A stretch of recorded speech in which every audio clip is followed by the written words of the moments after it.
the choice. That's the choice that you have, North Carolina. You know, during the course of this campaign, I was very proud to say we were running a positive campaign. We didn't want to get caught up in the bickering and the back and forth and the tit for tat. But you know, I want to just say this publicly, that there are times where we've slipped into the old habits. There are times where we have been less than perfect. I'm reminded every day of my life by events or by my wife that I'm not a perfect man. And I had to tell my staff just a couple of weeks ago, you know, let's remember what this campaign started with, the spirit with which we began. Because ultimately, this election is not about Barack Obama, it's not about Hillary Clinton, it's not about John McCain. It's about you. It's about the American people. It's about your hopes and your struggles and your dreams. Now, I noticed that over the last couple of weeks, there's been an attempt to make it about me. You know, he doesn't wear a flag pin. He's got a funny name. That ex-pastor of his, that's a problem. I understand this. And so I just want to close by saying that a little bit of something about my values, my character, why I'm here. You know, I was born to a teenage mother, and my father left when I was 2. And so I was raised by a single mom and my grandparents who were born in a small town in Kansas during the Great Depression. And they didn't have a lot.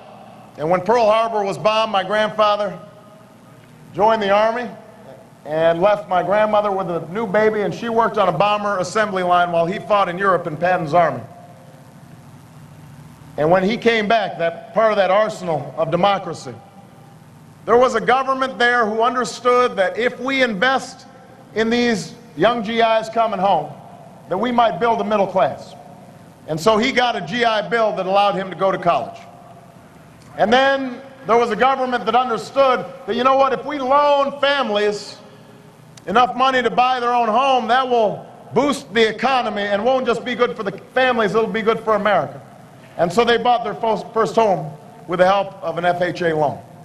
And as that little baby, my mother got bigger and she was ready for college, there was financial aid there to make sure that even though they didn't have a lot of money, she could get a good education. And when I got a little bit older, even though my mother never had a lot of money herself, she was able to provide me with the best education possible.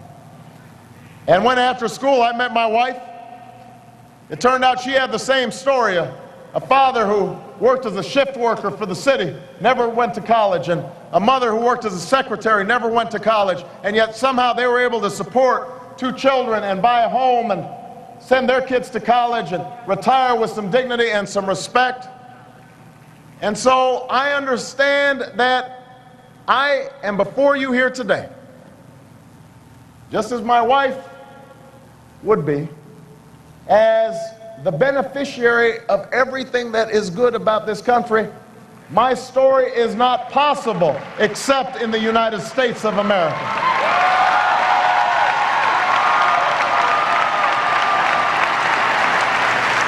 I could not be here were it not for the fact that somebody somewhere stood up for me. And because one person stood up, a few more stood up, and then 1,000 stood up, and then 1,000,000 stood up. That's why Hillary Clinton can run for president. That's why I can run for president, because somebody stood up. And the question now is, will the Democratic Party stand up for the next generation? That's my patriotism. That is why I'm running for president. Those are my values. Those are your values, North Carolina.